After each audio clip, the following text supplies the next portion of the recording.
Andap-andap ang ilaw sa isang maliit na kubo sa tabi ng bahay ni Kiko. Naroon ang dalawang lalaki. Irito ng alak dahil mukha na itong hulas.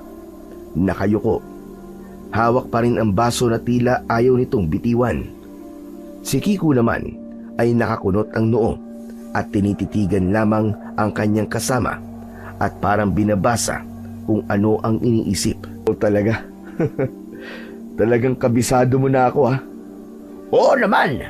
Mula pagkabata, magkasama na tayo eh. Kahit na utot mo, alam ko. Walang hiya ka.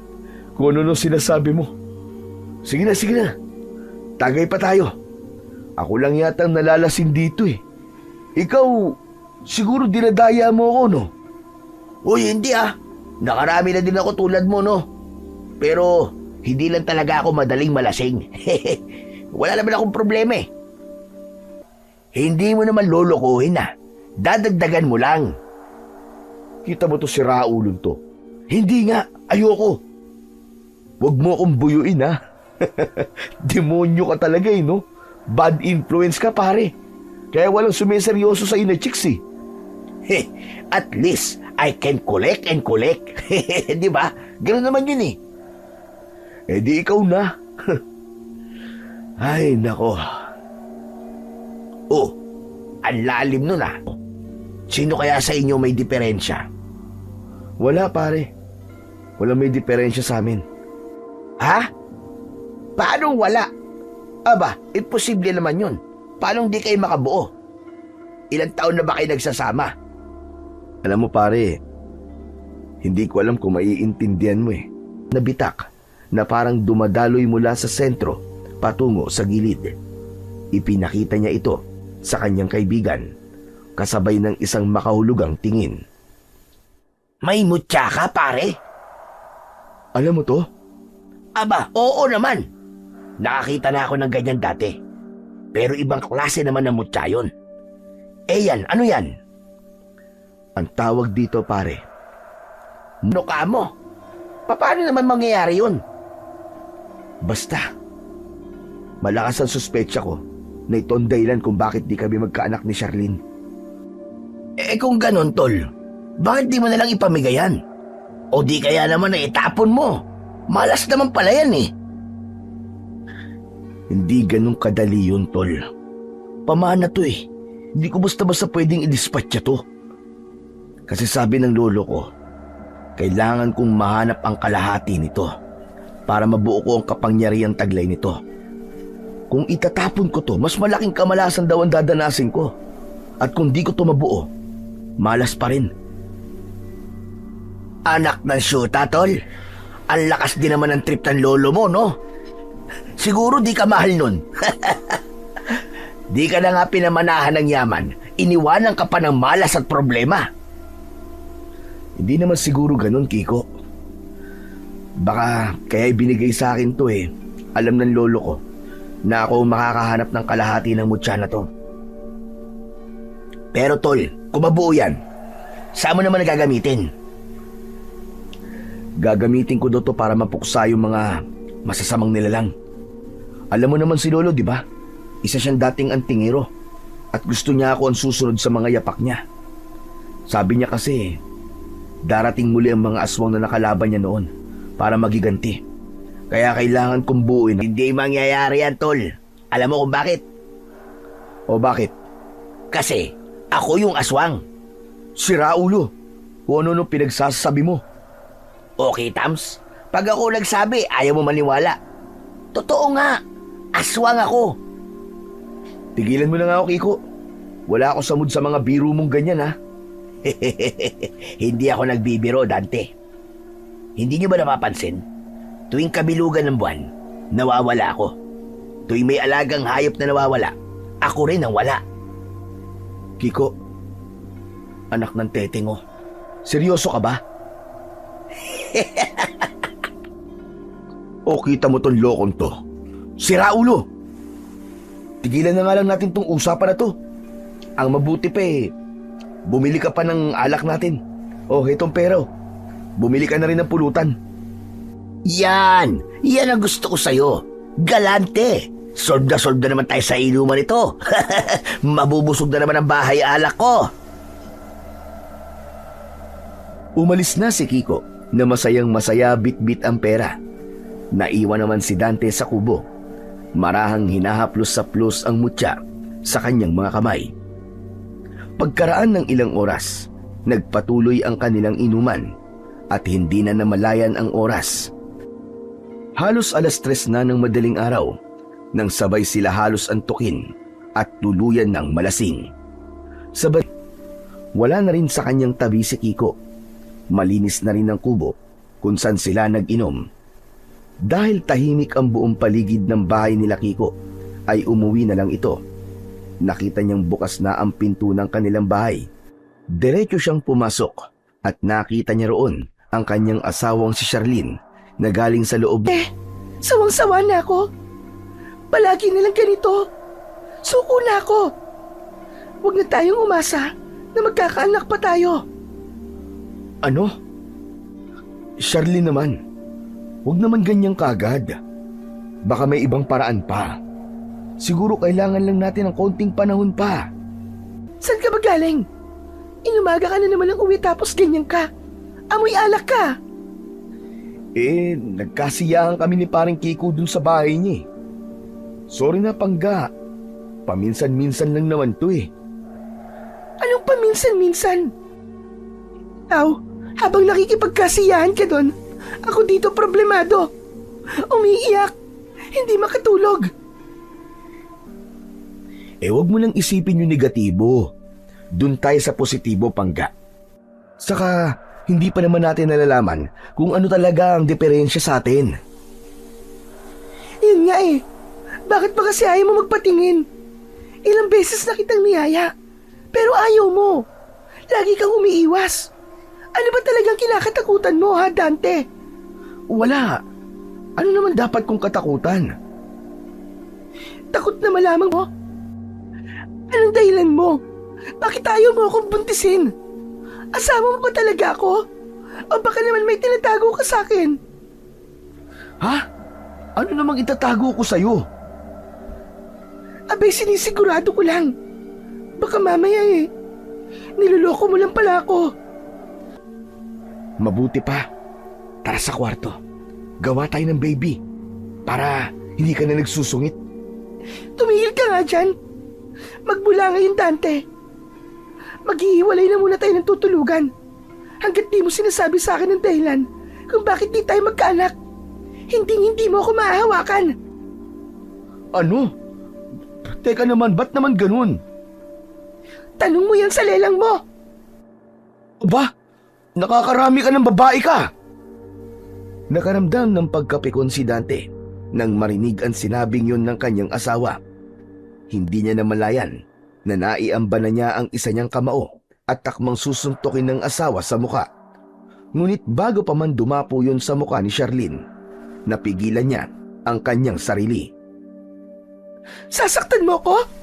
Sasaktan mo ko? Talaga ba, Dante? Bakit? Sinaktan na ba kita? Inangat ko lang naman ang kamay ko Nakuha mo pa magpatawa. Ang dami na nga nating problema, gumaganyan ka pa. Sige, subukan mo na nasaktan ako. Maski isang beses. Sinasabi ko sa'yo, hihiwalayan talaga kita. Sandali, sorry na. Di ko naman sinasadya Alam mo naman kasing lasing ako Tapos kung ano-ano pa sinasabi mo, tama ba yun? Sinasagot mo ako ng pabalang. Basta sa akin lang naman, Pangga Huwag kang mainip. Di ba nga sinabi ko, nagagawan ko ng paraan ng lahat. Magkakaanak din tayo. Halika nga dito. Payakap nga. Bati na tayo, Pangga Please. Makikipagbati lang ako sa'yo kung magpapacheck up ka para malaman natin kung anong problema, Dante. Yun lang ang gusto ko. Dahil kung sakali man na may problema, yung doktor na ang bahalang gumawa ng paraan. Kasi Dante, gustong-gusto ko na talaga magkaanak. Naiingit na ako sa mga kaibigan ko na may mga anak na. Charlene, ilang beses ko bang sasabihin sa'yo walang magagawa ang mga doktor? Maniwala ka sa akin. Eh di wala kung wala. Bahala ka na nga sa buhay mo. Ano? Ano sabi mo? Anong bahala na ako sa buhay ko? Bakit, Charlene? Akala mo ba ginusto ko to? Hoy, para sabihin ko sa'yo, hindi lang ikaw ang nahihirapan dito, ha? Sige, aaminin ko na. Ako rin gustong-gusto ko na magkaanak. Kaya nga ako naglasing eh. Kasi pinoproblema ko na rin to. Pero wala eh. Wala akong magawa kung di pa talaga ibinibigay sa atin ng chance na magkaroon ng anak. Talaga ba? Problemado ka din? Hindi ko halata. Kasi, hindi ako katulad mo. Sobrang arte. Maarte? Ganun ba? Yan ang tingin mo sa akin? Arte lang ang lahat. Ano ba, Charlene? Tama na nga. Naririndi na ako sa'yo eh. Sinusuyo ka na nga eh. Ang dami pang sinasabi. Intindihin mo naman yung sitwasyon. Ewan ko sa'yo. Intindihin mo ang sarili mo. Pagkatapos ng kanilang away, halos maghapong hindi nagpansinan ang mag-asawa. Si Dante, piniling magkulong na lamang sa kwarto at natulog lang ng natulog. Samantalang si Charlene ay iyak ng iyak. Ngunit nang magsawa na, nagbihis siya at lumabas. Hindi na siya nagpaalam sa kanyang asawa. Dumiretso siya sa bayan, naglibot-libot, namili ng mga bagong damit, kumain at iba pa. Kahit papano ay nabawasan ang bigat ng kanyang dibdib. Pagkatapos, hindi agad siya umuwi. Naglakad-lakad pa siya sa kalsadang malapit sa palengke. At doon siya nakita ni Kiko. Tulala, hawak ang mga pinamili at parang wala sa sarili. Nagmamaneho ng tricycle ang binata at nang makita niya si Charlene ay agad niya yung hinintuan. Charlene, anong ginagawa mo dito? Nasaan ang asawa mo? Andun sa bahay. Puntahan mo na lang doon. Oh, bakit ganyan ang itsura mo? Para kang pinagsakluban ng langit at lupa. Hindi maipintay ang mukha mo eh. May problema ba? Wala. Okay lang naman ako. Halika na, sakay ka na. Haatid na kita sa inyo. Wag muna. Ayoko pang umuwi. Ha? Eh bakit naman? Nako, alam ko na. Nag-away na naman kayong dalawa, no? Parang ganun. O halika na, sumakay ka na dito. Delikado kung iiwan kita mag-isa dito eh. Doon ka na lang muna sa bahay kung gusto mo. Doon ka magpalipas ng sama ng loob mo. Okay lang ba na dun muna ako? Oo naman, wala namang problema sa akin eh. Sige. Sumakay sa tricycle si Charlene. Agad namang pinaandar ni Kiko ang sasakyan. Halos nag-aagaw dilim na nang dumating sila sa baryo. Idiniretso ng binata ang babae sa kanilang bahay. O halika, pasok ka. Pasensya ka na sa bahay ko ah. Ano, may gusto ka ba? Tubig, juice o kape? Hindi, okay lang. Ayos lang ako. Teka, nag-away ba kayo ni Dante dahil di siya nakauwi kagabi? Pasensya ka na, Charlene ha. Hindi rin kasi namin namalayan yung oras kagabi. Napasarap kami sa inuman namin. Pero kami lang naman dalawa magkasama eh. Hindi naman yun ang pinaggawayan naming dalawa eh. Ang totoo niyan, nabibisit na ako sa kaibigan mo na yun. Ayaw yata niya ng pamilya eh. Ayaw ng responsibilidad. Ayaw akong buntisin. Nako, hindi naman ganun yun, Charlene. Alam mo, sa totoo nga lang niyang kagabi, yan ang naging topic namin. Sabi niya, gustong-gusto na rin talaga niyang magkaanak. Malungkot nga yung kagabi, kaya ang daming nainom. Ganon? Eh kung gusto niya, bakit siya tumatanggi na magpatingin kami sa doktor? Ang labo naman ng kaibigan mo na yun eh. Alam mo, Charlene, matagal ko na kayo kilala eh. Sa problema na yan, parehas kayo may kasalanan. Ayaw nyo kasi mag-usap na maayos eh. Dapat parehas kayong magpakumbaba. Hindi yung parehas kayong mataas ang ere sa isa't isa. So kasalanan ko? Pambira ka naman, hindi ko sinasabing kasalanan mo lang. Ayoko na. Wala namang saysay yung pagsasama namin eh. Siguro, mag-iipon na lang muna ako ng lakas ng loob. Hihiwalayin ko na rin siya at lalayo na ako dito sa baryo. Wala naman na kaming patutunguhan eh. Ganon? Sure ka na ba dyan? Oo, Alam mo, may kasalanan ka talaga eh. ano? At bakit naman ako magiging may kasalanan na, Ber? Eh bakit kasi siya ang pinili mo nun? Kung sana ako ang sinagot mo at pinakasalan, eh di sana, baka 5 na ang anak natin ngayon. Puro ka naman biro eh. Tumigil ka na nga. Hindi naman ako nagbibiro, Charlene eh. Kung ako na pangasawa mo, baka hindi ganyan na nangyari sa'yo.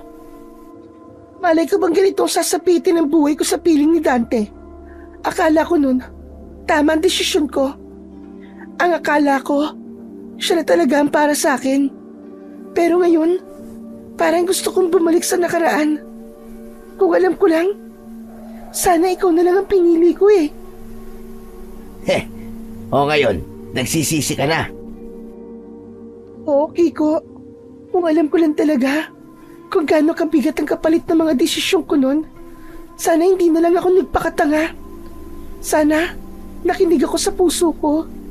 Hindi sa takot, hindi sa pressure ng mga tao sa paligid ko. Hayaan mo na. Pwede mo pa rin naman piliin ang maging masaya eh. Ha? Paano? Charlene, gabi na. Baka hinahanap ka na ng asawa mo niyan. Ayoko munang umuwi, Kiko. Ha?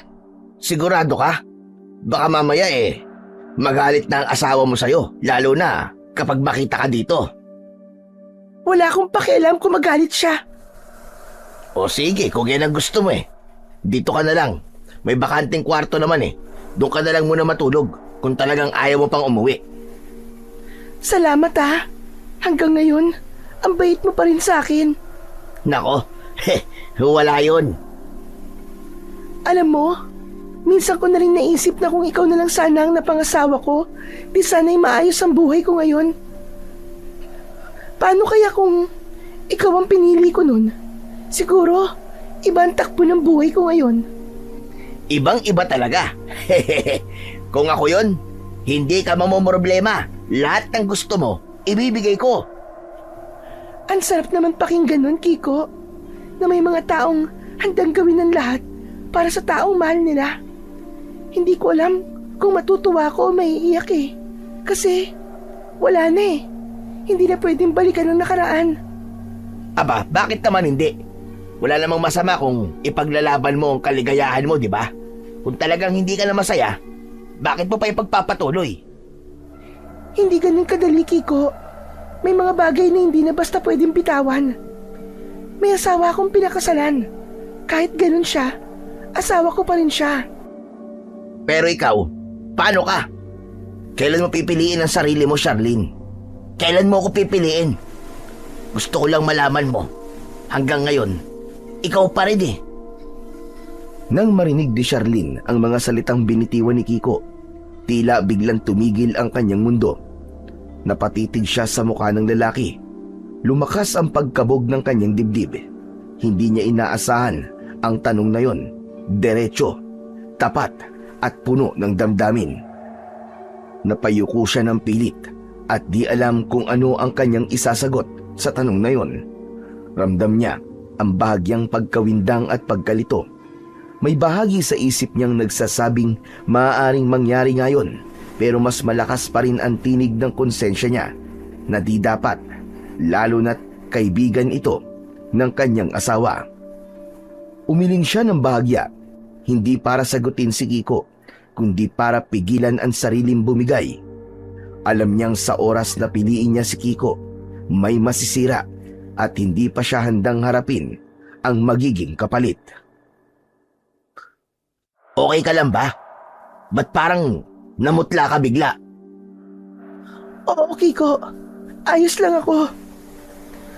Natigilan ang dalawa nang biglang may kumatok. Malakas at sunod-sunod. Napalingon si Charlene at Kiko sa may pinto at bigla silang nagkatinginan. Agad na isinenyas ni Kiko na pumasok sa silid ang babae na agad naman itong sinunod. Paring Kiko! Paring Kiko, nandiyan ka ba? Paring Kiko! Oh, pare. Anong ginagawa mo dito? Gabi na. Teka, huwag mo sabihing, ikaw talaga, magyayaya ka na naman ng inuman, no? Hindi pare, hinahanap ko kasi ang asawa ko eh. Kanina pa siya wala sa bahay eh. Hindi pa umuwi. Tatanungin ko sana kung nakita mo. Si Charlene? Aba, oo, nakita ko siya. Talaga? Oo nga, nakita ko kanina doon sa palengke. Hindi ba nakakauwi? Hindi pa eh. Medyo nagkatampuan kasi kami kanina eh. Ganun ba? Hintayin mo na lang, pre. Baka mamaya, uuwi din yon. O sige pare, mauna na ako ah. Si Charlene naman talaga ang sadya ko dito kaya napadaan ako eh. Siya nga pala pare. Sakaling mapansin mo siya dito, pakisabi na lang sa kanya na hinahanap ko siya. Pakisabi pare, umuwi na siya. O sige pare, yun lang pala eh. Pasensya ka na rin ha. Sasamahan sana kita, ang kaso nga lang may gagawin kami ni tatay. May inuutos kasi siya sa akin eh. Ayos lang yun pre, walang problema sa akin yun. O sige, mag-iingat ka ha. Umalis na si Dante. May bahagyang pag-aalangan sa kanyang mga mata, pero pinilit niyang ngumiti bago tuluyang tumalikod. Tahimik lang si Kiko habang pinagmamasdan itong papalayo. Sumilay ang kakaibang ngisi sa kanyang mga labi nang tuluyan nang nawala sa paningin niya ang kaibigan. Isinara niya ang pintuan at naglakad papunta sa silid kung nasaan si Charlene. O ano, Kiko? Nakaalis na ba siya? Oo, umalis na. Bahala siya sa buhay niya. Mabuti na lang. Sinabi mo na wala ako dito. Di ba, yun naman ang gusto mo? Hindi nakasagot si Charlene sa sinabing yun ni Kiko dahil muli may kumatok sa kanilang pinto. Agad lumabas si Kiko at nakasalubong niya ron ang kanyang tatay Buntoy. Dire-diretso itong pumasok sa loob ng bahay. Seryoso ang muka at tumingin ng masama sa lalaki bago naupo sa sofa. Pwede ba tayo mag-usap, Kiko? Oo naman, tay. Bakit, may problema po ba kayo? Hindi ako may problema kundi ikaw, Kiko. Akala mo ba, hindi ko malalaman na ikaw ang sumalakay doon sa kabilang baryo noong nakaraang gabi? Pumatay ka ng tao doon. At saka... Tay, sandali lang. Hinaan nyo naman yung bibig nyo. Baka mamaya meron makarinig sa inyo. Parehas pa tayo mapahamak sa mga pinagsasasabi nyo. O siya, hihinaan ko. Pero Kiko, ba't ba tigas-tigas ng ulo mo? Di ba sabi ko sa iyo huwag na huwag kang papatay ng tao. Pero bakit ginawa mo pa rin? Nagugutom po ako Nagugutom? Kung mahuli ka, kung mapatay ka ng mas malakas sa'yo. Anak, hindi pa ba sapat yung mga kinukuha kong laman loob at dugo ng hayop na ipinapakain sa'yo? Ano ba?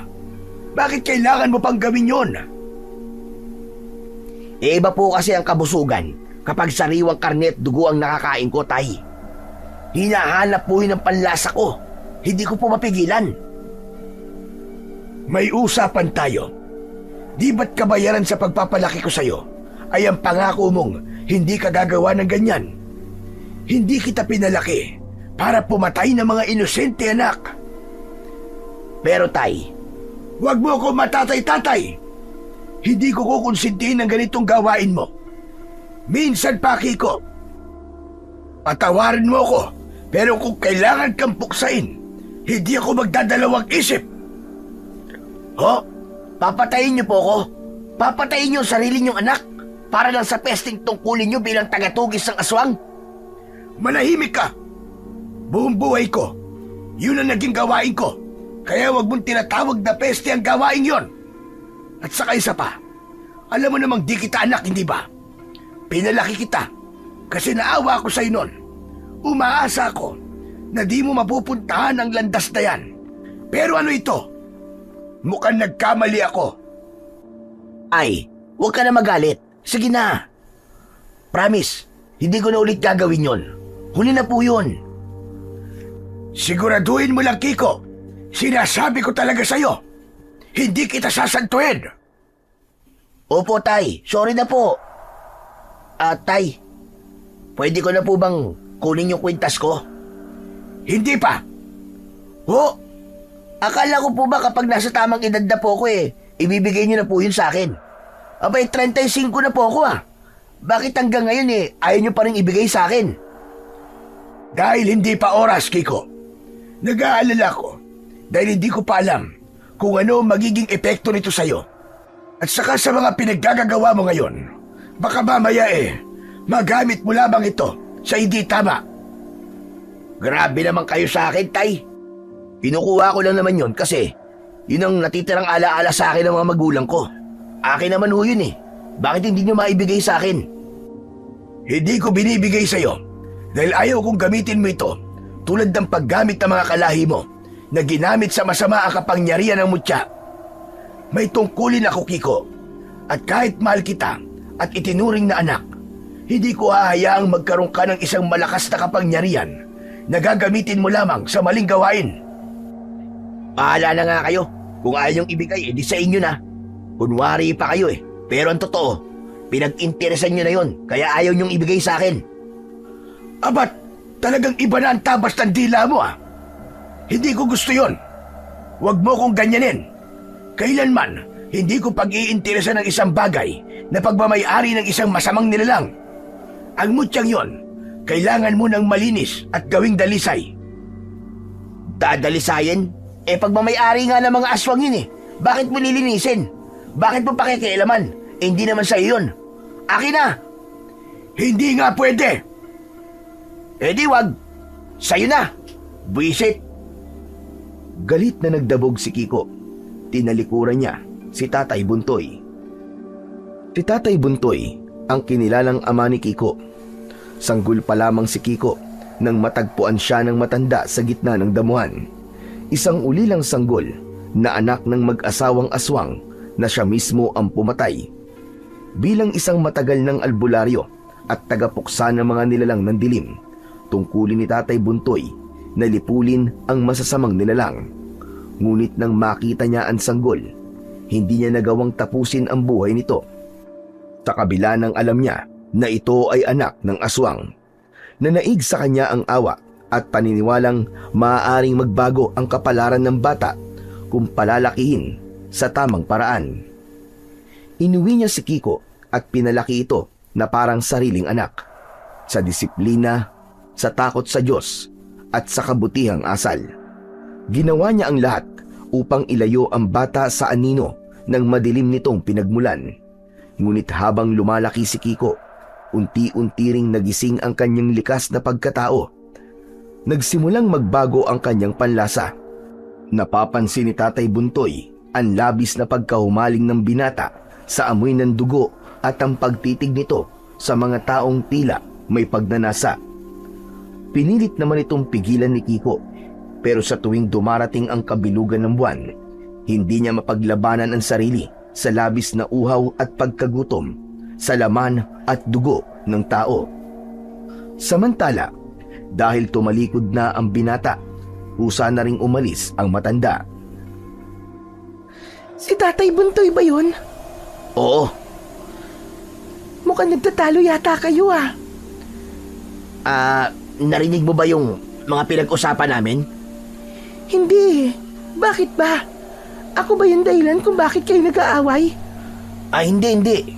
Hindi naman niya alam na nandito ka Saglit na natahimik ang dalawa. Nagkatitigan sila. May kung anong malalim na iniisip si Kiko na parang bumabagabag sa kanya. Pero unti-unting napalitan ito ng ibang uri ng tingin. May bahid na ng pagnanasa. Lumapit siya sa babae. Ang ganda mo talaga, Charlene. Hanggang ngayon, maski may asawa ka na, hindi pa rin kumukupas ang kagandahan mo. Kiko, ano bang gusto mong sabihin? Hindi na sumagot si Kiko.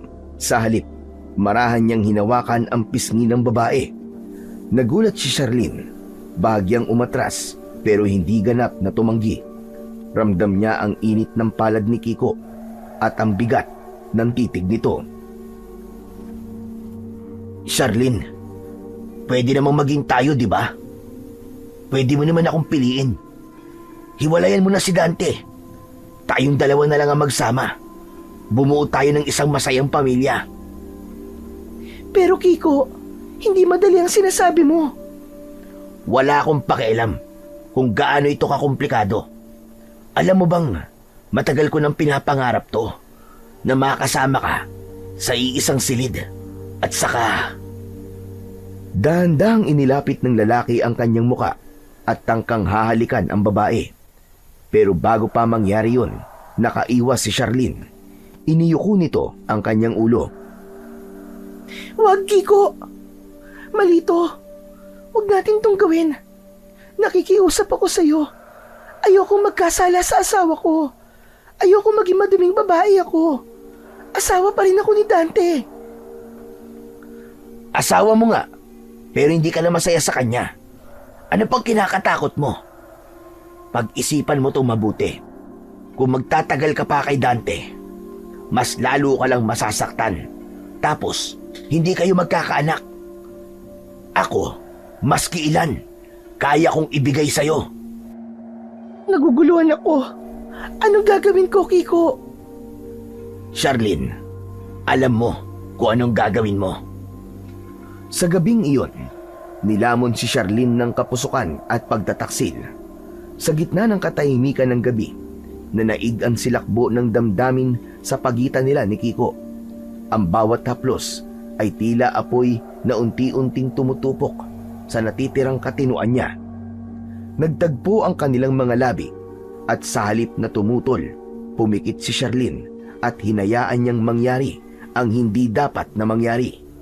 Sa gabing yun, nagkasala siya at habang lumilipas ang sandali, tuluyan na nga niyang niyakap ang kasalanan na parang wala nang parating na umaga.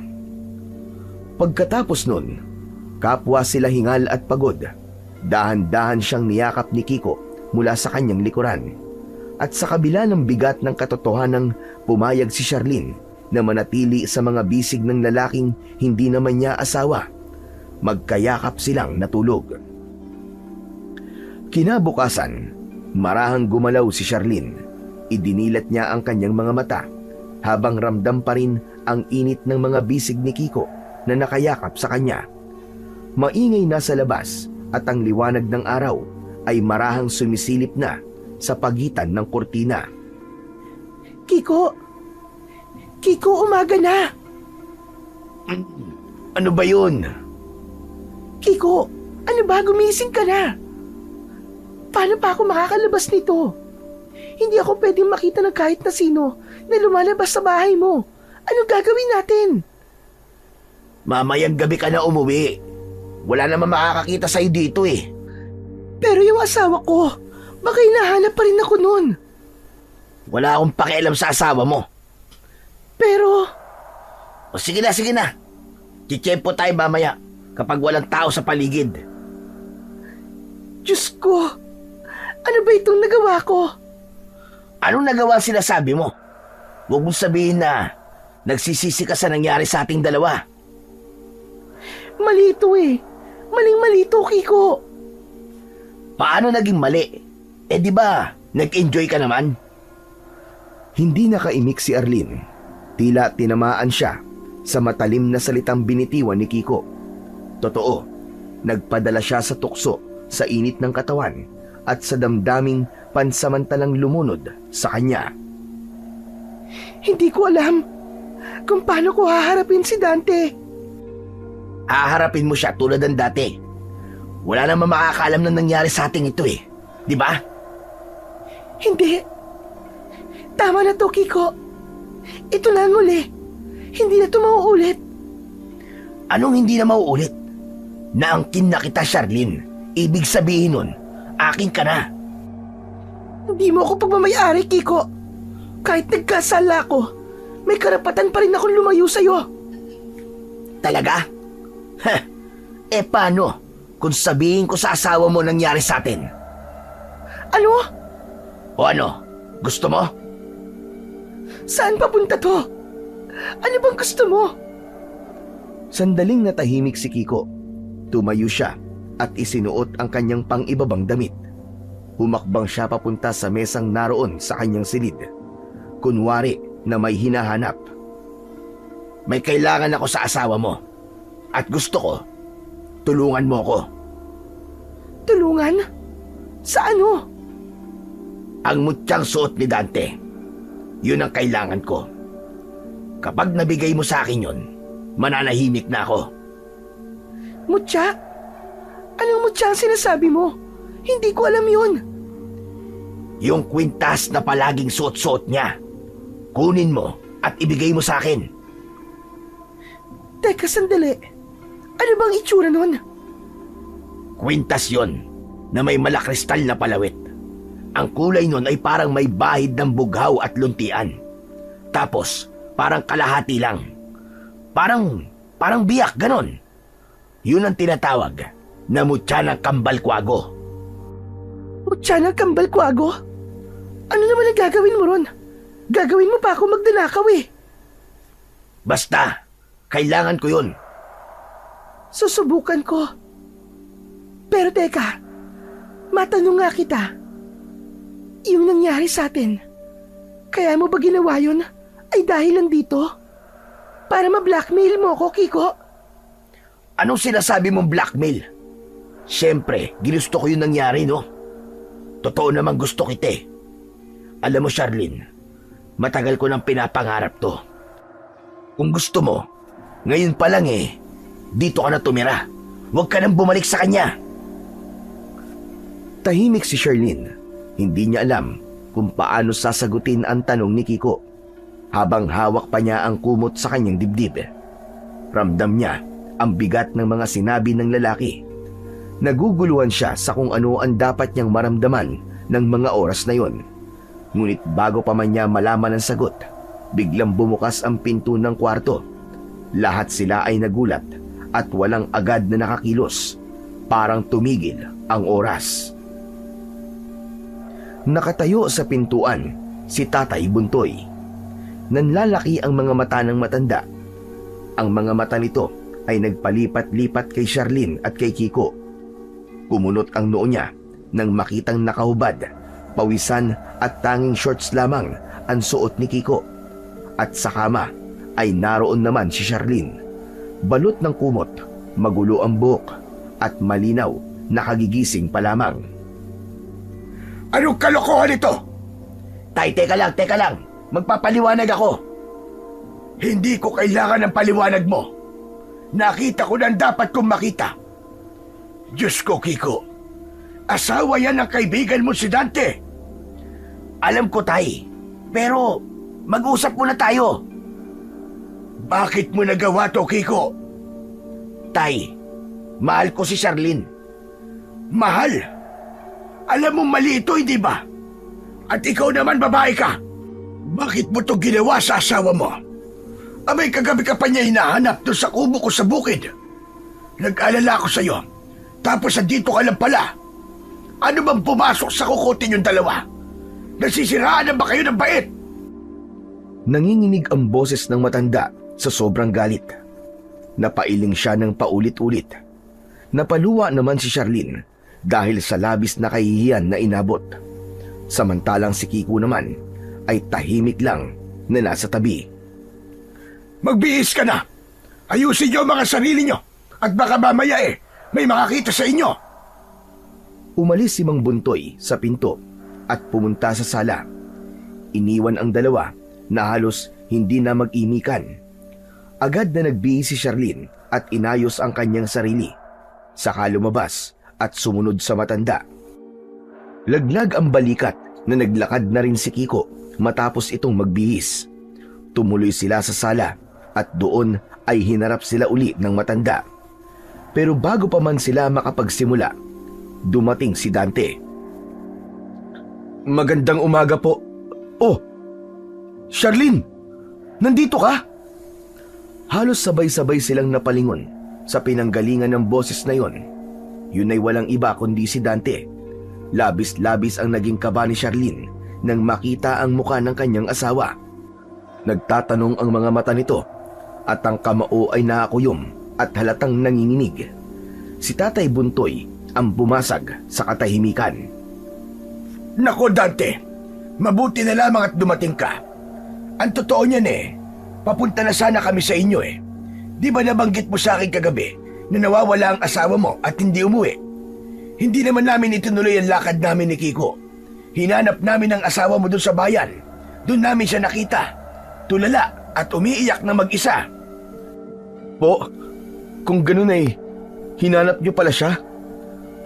Oo Dante. Binalikan ko yung lugar kung saan ko siya nakita kahapon. At tama, nandun nga siya Dante. Pero bakit nandito siya? Bakit hindi niyo inatid sa bahay? Di sana hindi na ako nag-alala ng gusto. Umiiyak Ayaw magpatid. Meron ba kayong matinding pinag-awayan, Dante? Meron po, pero hindi naman po ganun kalala. Kung talagang kayo po nakakita sa kanya, abay, salamat. Pare, salamat at hinanap niyo siya. Sa wakas hindi na ako parang hilong-talilong sa paghahanap. Charlene, halika na. Umuwi na tayo. Nakakaya na kila Tatay Buntoy Nako, wala yun, iho. Hindi naman siya nakakaabala. Kayong tatlo para ko ng mga sariling anak. O paano? Ayusin nyo na yung mag-asawa, ha? Ang anumang sigalot ay kayang masolusyonan. Huwag nyo nang patagalin yung away nyo at baka kung saan pa mapunta yan. Opo. Hindi ko na po aawayin ng asawa ko, Tay. Tatay Buntoy, pasensya na po talaga. Saka salamat po. Sige po, mauna na po kami. Wala yun, Iya. Pero sa ginawa mo, dapat ka ding humingi ng pasensya sa asawa mo. Hindi magandang tignan sa babae yung ganon. Yung nagpapagabi ka sa lansangan ng mag-isa. Opo, Tatay Buntoy. Habang nagsasalita si Mang Buntoy, ay may nararamdamang kakaiba si Dante. Ang kanyang mutya gumagalaw sa loob ng kanyang damit at tila kinikiliti ang kanyang dibdib. Karaniwan itong isang ordinaryong kristal lang at tila patay, ngunit sa sandaling yon ay parang nagkaroon ng sariling buhay, kusang gumagalaw at nagkakaroon ng konting init. Bigla siyang napatingin sa leeg ni Mang Buntoy at kanya itong sinuri. Nakita niyang may suot na kwintas ang matanda, pero tulad niya, nakatago din sa loob ng kanyang damit ang palawit nito. Biglang pumasok sa isip ng binata na baka na kay Tatay Buntoy ang kalahati ng mutya. Alam niyang posibleng mangyari yun dahil si Tatay Buntoy ay matagal ng isang antingero. O siya, sige na. Umuwi na kayo. Doon nyo pag-usapan ang problema nyo. Ako uuwi na din muna sa bukid at marami pa akong gawain doon. Ikaw din, Kiko. Sumunod ka sa akin. Opo. Mauna na po kami, Tatay Buntoy. Paring Kiko. Salamat ulit, ha. Ngumiti lang si Kiko at bago makaalis ang mag-asawa, tumingin pa ito kay Charlene at pasikretong kinindatan. Samantala ang dalawa naman ay tahimik na naglalakad pauwi ng kanilang bahay. Si Charlene, nasa isip pa rin ang nangyari sa kanila ni Kiko. Hindi niya alam kung paano niya ipapaliwanag sa asawa o kung dapat bang makipaghiwalay na siya kay Dante at ituloy ang pakikipagrelasyon kay Kiko. Nagpatuloy lang sila sa paglalakad nang walang imikan. Pagdating nila sa bahay, nanatiling tahimik ang dalawa. Si Charlene ay tila biglang nailang sa kanyang asawa. Hindi niya mawari kung ang pagkailang ay bunga ng pagkakasalang kanyang nagawa. Mabilis ding sumagi sa kanyang isip ang sinabi ni Kiko tungkol sa kalahating mutya na pagmamay-ari ni Dante, ang mutya ng Kambal Kuago. Tinatanong pa rin niya sa kanyang isip kung para saan yon. Dante, magpapahinga na muna ako. O sige, ipagluluto na lang kita ng almusal. O sige, ikaw ang bahala. Ngunit imbis na magpahinga, ginugol ni Charlene ang oras sa paghahanap ng sinasabing mutya ng Kambal Kuago. Saan kaya niya nilagay yun? Ano ba kasing klaseng kwintas yun? Oh, akala ko ba magpapahinga ka? Ha? Oo nga. Magpapahinga nga ako. Nagulat si Charlene nang biglang bumukas ang pinto ng kwarto at pumasok si Dante. Hindi niya inaasahan na susunod ito sa kanya, lalo pat sinabi nitong maghahanda ito ng agahan para sa kanilang dalawa. Kinabahan siya pero pinilit niyang kumalma at ngumiti. Ano bang hinahanap mo? Tulungan na kita, Pangga. Hinahanap? Wala. Nagliligpit lang ako. Medyo makalat kasi kaya inayos ko lang ng konti. Tahimik si Dante. Tinitigan niya ang asawa habang marahang isinasara ang pinto. Lumapit ito. Mabagal ang kilos. Hindi makatingin ng diretsyo si Charlene. Kumakabog ang dibdib niya, hindi dahil sa galit sa asawa, kundi dahil sa konsensyang unti-unting lumulunod sa kanya. Paglapit ni Dante, naupo ito sa gilid ng kama at saglit na tumikim. Seryoso ang kanyang muka, tila may gustong sabihin. Ilang sandali pa, napabuntong hininga siya, saka nagsalita. Charlene, may aaminin ako sa'yo. Ano yun? Una sa lahat, patawad. Patawad kung minsan pakiramdam mo mag-isa ka. Kung minsan parang wala akong kwenta bilang asawa. Pero, Pangga, gusto kong malaman mo na kahit kailan, hindi ko sinasadyang saktan ka.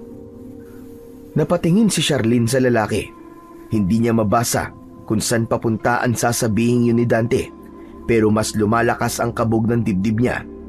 Para pa siyang nagugulat kapag muling magsasalita ang lalaki.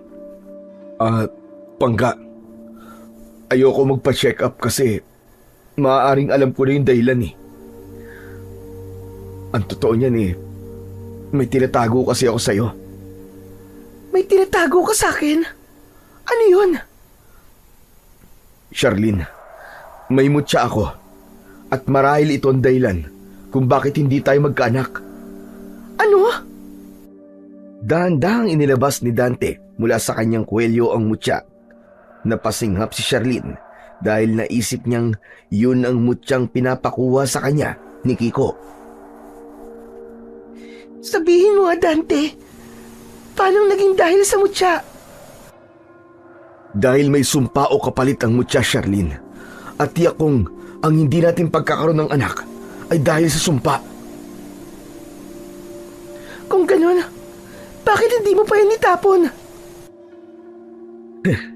Tinanong na nga rin sa akin ni Kiko yan At sasabihin ko rin sa'yo, hindi pwede dahil tiyak na mas malaking sumpa ang mangyayari kung mapupunta to sa maling kamay. Kung may sumpa yan, ibig sabihin, wala na talagang pag-asa. Wala na ba tayong pagkakataong magkaroon ng anak, Dante? Ang tanging paraan lamang, Charlene, upang tuluyang mawala ang epekto ng sumpa nito, ay kailangan mapasa kamay ko ang kabiyak ng mutya na to. Ang mutya ng Kambalquago. Kambalquago? Oo. Ayon sa kwento ng lolo ko, ang mutyang to ay nakita ng isang antingero sa tabi ng kambal na kwago. Kambal? Ibig sabihin magkamuka? Oo. Magkamuka, magkadikit, Charlene. Dalawang ulo pero iisang katawan. Kaya ito tinawag na Kambalquago. Kaso, ayon sa kwento, nang mamatay ang unang antingero na nagmamay-ari ng mutya, may dalawang magkalabang lahi ang pinag-agawan nito. Nahati ang mutya. Ang isa ay napunta sa lahi ng antingero, ngunit ang isang kalahati naman ay napunta sa angkan ng mga aswang. Kung mahahanap mo ang kahati at mapag-iisa ang mga mutya, ibig sabihin ba, mapuputol lang sumpa sa atin? Bakit di mo agad sinabi sa akin? Natakot ako Baka hindi mo kasi maintindihan na baka isipin mo na babaliw lang ako. Kaya tiniis ko. Pero nung umalis ka kahapon, naisip ko na kailangan mo nang malaman ng totoo. Pwede ko bang malaman kung bakit mo kinuha yan? Sabi ni Lolo, nung naghihingalo siya, wala siyang ibang mapagbibigyan nito kundi ako lang. Pero hindi ko pa alam nun kung anong magiging kapalit. Kung alam ko lang, hindi ko na sana tinanggap. Kung kaya ko lamang ibalik ang panahon, hindi ko na tinanggap to. Kung ganun, ay wala na tayong magagawa. Para saan ba yan? Para sa proteksyon at para panlaban sa mga nilalang ng dilim. Ano ka mo? Nilalang ng dilim? Tulad naman ng ano?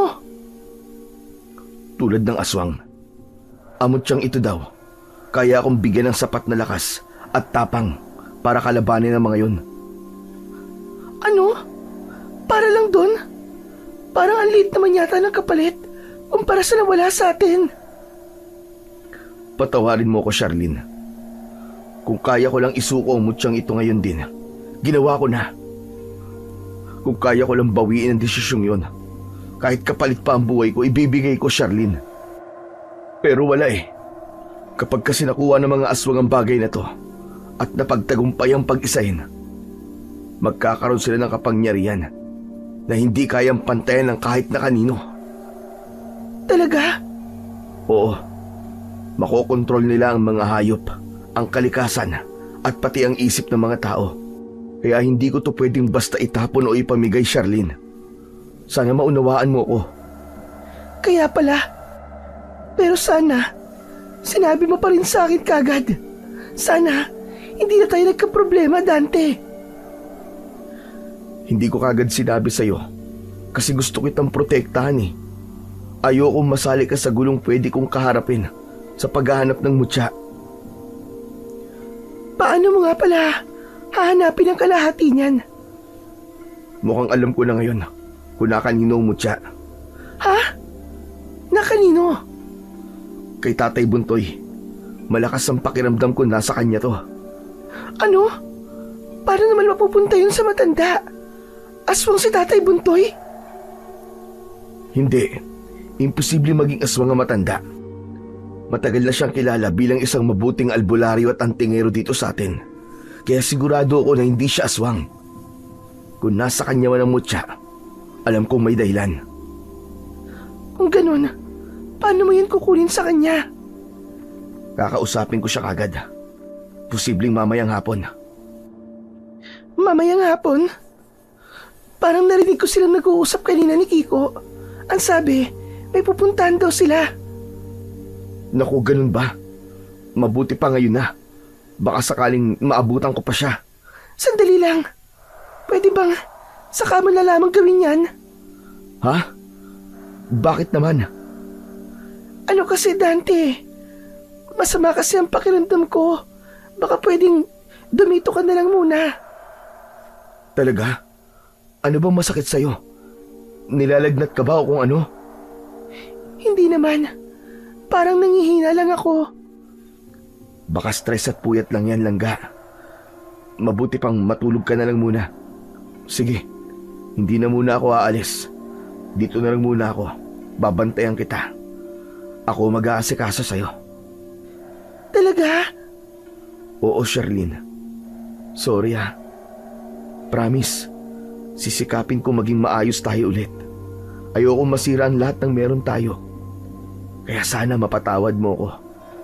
Mahal na mahal kita. Hindi nakasagot si Charlene sa sinabing yon ng kanyang asawa. Sa loob-loob niya, bigla siyang kinain ng kanyang konsensya. Naalala niya ang namagitan sa kanila ni Kiko kung kailan ginawa niya ang mali. Ang gabing pumatol siya sa tukso. Hindi niya alam kung aamin ba siya at hihingi ng tawad. Hindi din niya alam kung may karapatan siyang patawarin at ang mga titig ni Dante mabibigat para sa kanya. O sige na, Pangga. Magpahinga ka lang dyan ha. Tumalikod na si Dante at nagsimulang magligpit ng mga kalat sa kanilang bahay. Samantalang si Charlene naman naiwan sa kwarto. Nakaupo sa gilid ng kama, nanginginig at tahimik na umiiyak. Pero sa gitna ng kanyang pagsisisi, bigla ring sumagi sa kanyang isip ang huling bilin ni Kiko, ang pananakot nito na aaminin kay Dante kapag hindi niya naibigay ang mutya. Anong gagawin ko? Bakit ba kasi ang tanga-tanga ko?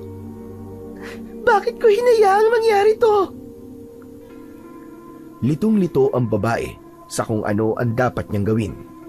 Maghapon siyang hindi mapakali sa loob ng kwarto. Nagpatuloy ang ganong gawin niya sa loob ng ilang araw. Ni hindi na siya makalabas ng bahay sa takot na makita si Kiko. Natatakot na siya sa sarili niyang multo. At maging ang asawa niya ay madalas niyang pinagbabawalang lumabas at makipagkita sa kaibigan. Palagi itong nagdadahilan na masama ang pakiramdam o kaya naman ay dinadala niya ito sa lambing. Ngunit lumipas pa ang ilang araw. Napansin na ni Dante ang pagbabagong ito sa ugali ng asawa. Nag-alala na siya para dito. Isang umaga, habang nag-aalmusal silang mag-asawa, kinausap na niya si Charlene. Langga, okay ka lang ba? Kanina ka pa tulala dyan ha. Hindi ka kumakain. Oo, Langga. Okay lang ako. Okay ka ba talaga? O pilit mo lang itinatago ang totoong nararamdaman mo? Akala mo ba hindi ko alam? Akala mo wala akong alam? Labis na kinakabahan si Charlene nang marinig ang sinabing yun ng asawa. Agad niyang naisip na baka sinabi na ni Kiko dito ang nangyari sa kanila. Malayo na ang nararating ng kanyang isip nang muling marinig ang tinig ni Dante. Baka mamaya kasi ay may dinaramdam ka ng sakit ha? At ayaw mo lang sabihin sa akin kasi ayaw mo ako mag-alala. Tignan mo nga yung sarili mo. Namumutla ka at nangangayayat na. Tapos hindi ka pa naglalabas ng bahay. Hindi siya nakasagot. Sa halip napayuko siya habang pinipigilan ang muling pagsama ng kanyang pakiramdam. Yun ang ikatlong araw na ganun ang nararamdaman niya. Nahihilo sa umaga, nagsusuka, nanlalambot at walang ganang kumilos. Sa loob-loob niya, nag-uumpisa na siyang kabahan. Tumakbo siya papunta sa banyo at doon nagsuka. Paglabas niya, nakita niyang nakasandal sa tabi ng pintuan ng banyo si Dante. Nag-aalala itong nakatingin sa kanya. Langga, gusto mo bang puntahan natin si Tatay Buntoy para magpatawas? Baka lumala yan eh. Wag mo siyang pupuntahan. Okay lang ako. Hindi ka dapat mag-alala. Konting pahinga lang ang katapat nito. Siguro stress lang to sa dami ng iniisip at sa dami ng mga nangyayari. Napanatag si Dante sa sinabi sa kanya ni Charlene. Kahit may konting alinlangan, ay pinilit niyang maniwala sa paliwanag ng kanyang asawa. Tahimik nilang ipinagpatuloy ang pagkain.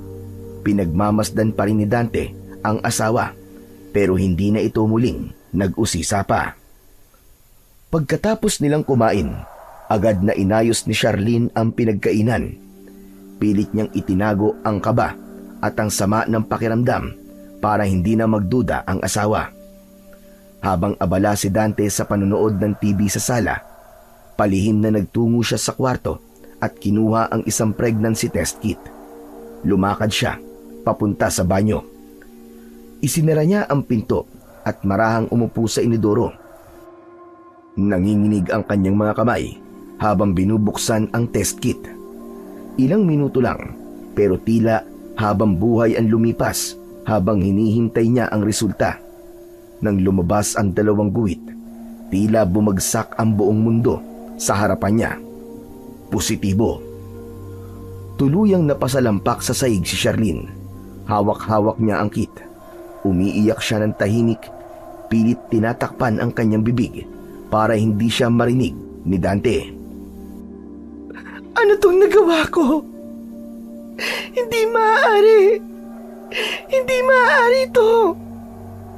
Sigurado siya, hindi kay Dante ang bata. Hindi niya magawang lokohin ang sarili. Isang gabi lang ang naging pagkakamali nila ni Kiko. Pero sapat na pala yun para mabuo ang isang buhay. Dahan-dahan siyang tumayo at pinahid ang kanyang mga luha sa pisngi. Hindi niya alam kung paano haharapin ang katotohanan yon. Hindi niya rin alam kung paano sisimulang magpaliwanag sa asawa. Pero isa lang ang alam niya, hindi niya habang buhay na maitatago ang kanyang pagbubuntis. Lumabas siya ng banyo, nakangiti. Ginawa niya ang lahat para magkunwaring nasa ayos lang ang lahat. Kinagabihan, may malalakas na katok ang narinig nila sa kanilang pintuan. Oh, gabi na. Sino kaya yan? Bumangon siya at dahan-dahang lumapit sa pintuan. Pagbukas niya, bumungad doon si Kiko. May hawak na bote ng alak sa isang kamay. Medyo lasing at parang balisa. Pre, Dante, abay buhay ka pa pala. May dala ako para sa ating dalawa. Inuman tayo. Natigilan si Charlene sa loob. Tila sinampal ng presensya ni Kiko. Nanlamig ang kanyang batok habang pinagmamasdan mula sa sulok si Kiko. Uy, pare. Ang tagal mo nawala. O sige, tuloy ka, pre. Tamang-tama, wala naman akong ginagawa eh. Langga, ipagluto mo nga kami ng pulutan. Ha? Sige. Ipagluluto ko na kayo. Pumasok si Kiko na parang pagmamay-ari ang bahay. Nang makita niya si Charlene, ngumisi ito ng palihim, puno ng kahulugan. Charlene, ganda mo pa rin talaga kahit gabi na. Bagay na bagay ka kay Dante. Siyempre. Nanigas si Charlene. Hindi siya makatingin ng diretso kay Kiko. Mabilis niyang iniwas ang paningin at pumasok ng tuluyan sa kusina. Langga, pasuyin naman ng 2 baso. Heto na, Dante. Ayos. Salamat, Langga. Pre, buhay na naman ang gabi nating ito. Ano nangyari sa'yo? Abay, ilang araw kitang di nakita. Wala. Nasa tabi-tabi lang ako. Naghahanap ng mga chicks. Aba, okay yun kung ganun. At nang makapag-asawa ka na. May nahanap ka ba? Meron siyempre. Ako pa ba? Yabang ah. Maganda ba? Dali mo minsan dito para naman makilala namin ni Charlene. Si Charlene. Oo. Kasing ganda yon ni Charlene. Habang nakaupo na sa sala ang dalawa, nagbubukas ng bote si Kiko. Panay ang tawa habang palihim ang malisyosong tingin kay Charlene tuwing dumadaan ito at magdadala ng pulutan. Napansin ito ni Dante. Sandali, pre. Iba ang tingin mo sa asawa ko ah. Ano ka ba naman? Pabihira ka oh. Natural lang na tignan ko. Maganda eh. Alam mo, magaling ka talagang mag-alaga ng babae, pre. Minsan nga papaturo ko sa'yo para di na makawala yung chicks ko. Maya-maya pa, tumayo si Dante. Nagpaalam ito sa kanyang kainuman. Saglit lang, pre ah. Iihi lang ako. Pagkaalis ni Dante, mabilis na tumayo si Kiko at sinundan si Charlene sa kusina. Pagdating niya roon, bigla niyang sinunggaban ng babae. Mabilis, madiin, mapangas.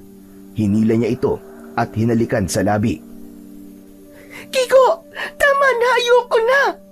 Tigilan mo ako. Nakakadiri ka. Ano? Nakakadiri?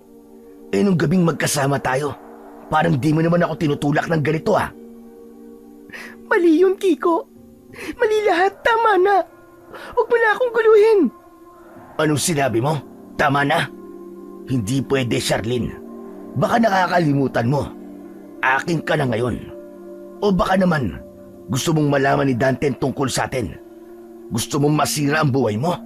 Ang pamilya mo? Ano? Sumagot ka! Nanlaki ang mga mata ni Charlene sa sinabing yun ni Kiko. Nanginginig ang kanyang buong katawan. Kaya umayos ka. Saka nga pala, nasan yung pinapakuha ko sa'yo? Nasaan na yung mutya? Kiko, please. Ayoko na. Ayoko na madagdagan pa ang kasalanan ko. Hindi pwede. May usapan tayo. Kapag hindi mo ginawa yon at di mo binigay sa akin ngayong gabi, humanda ka. Tahimik na lumabas si Kiko ng kusina, kunwaring walang nangyari. Sakto namang bumalik na si Dante mula sa banyo at naupo ulit sa mesa ng inuman. Samantalang si Charlene ay nasa sulok ng kusina. Tahimik na pinupunasan ang kanyang mga luha. Sa gabing yun, buo na ang pasya ni Charlene. Litong-lito man ang kanyang puso't isipan. Alam niyang wala na siyang ligtas. Napilitan siyang sumang-ayon. Sa gabing yun, kailangan makuha niya ang mutya kay Dante. Alam niyang hindi yun tama. Alam niyang pagkakanulo yun sa lalaking nagmamahal at nagtitiwala sa kanya. Pero wala na siyang pagpipilian pa. Inabot na sila ng 10 oras ng gabi sa pag-iinuman. Ang isang bote ay naging 2 hanggang sa naging 5. Nakahiga na si Dante sa sofa, bagsak sa kalasingan, humihilik ng malalim. Charlene, tulungan mo akong dalhin siya sa kwarto. Tahimik na tumango si Charlene. Wala siyang lakas na tumanggi. Pareho nilang inilalayan si Dante. Tuloy pa rin ito sa paghilik hanggang sa mahiga na ito sa kama. Walang kamalay-malay sa nangyayari sa kanyang paligid. Pagkatayo ni Kiko, agad siyang tumingin kay Charlene. Ayan na. Lasing na. Kunin mo na ang mutya bago pa ako mainis sa'yo. Dahan-dahang lumapit si Charlene sa kama. Hinanap niya ang kwintas sa leeg ni Dante, pero wala roon. Wala. Wala sa leeg niya. Anong ibig mo sabihin wala? Tanga ka ba? Hanapin mo! Bakit hindi ikaw gumawa? Bakit ako pa? Ikaw naman ang may gusto nito hindi ako. Nagdilim ang mukha ni Kiko. Tumitig siya kay Charlene na para bang handa na siyang saktan nito. Nanginig si Charlene at napaatras sa labis na takot. Huwag mong subukan ang pasensya ko, Charlene. Hindi mo alam ang kaya kong gawin. Hanapin mo mutya at ibigay mo sa akin. Ayusin mo to. Kung ayaw mong ilabas ko ang baho mo. Walang pasabi, tumalikod si Kiko at lumabas ng bahay. Malakas ang pagbagsak ng pinto. Naiwan si Charlene sa loob. Nanginginig, pawisan at halos mawalan ng ulirat sa takot. Halo-halo na ang kanyang naging reaksyon. Galit, kaba, takot at matinding pagkamuhi sa kanyang sarili. Umupo siya sa tabi ng kanyang asawa. Yakap ang kanyang mga tuhod. Ang kanyang matay nanlalabo sa luha habang pinagmamasdan ang tulog na si Dante. Ang lalaking walang kamalay-malay sa nangyayari sa kanyang paligid. Pagkaalis ni Kiko, bumalik ang katahimikan sa bahay nila. Saka palang nakahinga ng maluwag si Charlene. Tumabi na siya kay Dante para matulog. Ngunit pagkaraan ng ilang sandali, nakarinig siya ng mahinang kaluskos sa labas. Teka, ano yun? Napatitig siya sa kisame. Naririnig niya na parabang may gumagapang sa lupa. Mabagal at mabigat. Sumunod ay parang may matalim na bagay na hinahasa. Kumakalmot yun sa dingding sa may likod ng bahay. Kumabog ang dibdib ni Charlene. Tumahimik siya, nakiramdam. Napalingon siya kay Dante. Mahimbing pa rin ang tulog nito at walang kamalay-malay. Muntik na siyang mapasigaw nang may kumalabog sa bubong na parang may tumalon. Kasunod nun ay ang halos sabay-sabay na pag-alulong ng mga aso sa paligid. Diyos ko! Ano ba nangyayari sa labas? Ano to? Tumindig ang balahibo niya. Napayakap siya kay Dante. Humigpit ang hawak niya dito. Patuloy ang ingay. Mas lalong Hindi na siya nakatulog. Yung tunog. Lumapit malapit sa bintana. May nakikita siyang anino na waring sumusulpot sa bintana. At sa hindi inaasahang pagkakataon, biglang tumayo si Charlene. Lumapit siya sa bintana. Bahagya niyang inilihis ang kurtina at binuksan ng konti ang jealousy. Kabado siya, pero determinado siyang makita kung ano ang nasa labas. Sa ilalim ng liwanag ng buwan, may nakita siyang isang nilalang. Balot ng itim na balahibo ang katawan. Matangkad ito at may mahahabang mga paa at kamay na may matatalas na kuko. Kulubot ang mukha nito, tapos ay may mapupulang mga mata. Hindi niya mapagsino ang anyo ng nilalang, pero nakita niya kung ano ang ginagawa nito. Parang may inaamoy-amoy sa hangin. Parang may hinahanap. Walang duda sa isip ni Charlene na ang nilalang na nasa labas ay hindi isang hayop at mas lalong hindi rin tao. Isa itong halimaw, isang aswang. Napaatras siya, biglang nanginig at napahawak sa kanyang tiyan. Parang gustong protektahan ang batang nasa loob niya, ngunit bigla siyang natigilan nang may maramdaman. Aray! Aray ko! Bakit ang sakit ng tiyan ko? Bigla itong kumirot na parang nilalamas ang kanyang mga lamang loob. Napaluhod siya, napakapit sa dingding, pilit pinipigilan na mapasigaw. Nanginginig na ang kanyang buong katawan. Sko! Huwag ngayon! Huwag ngayon!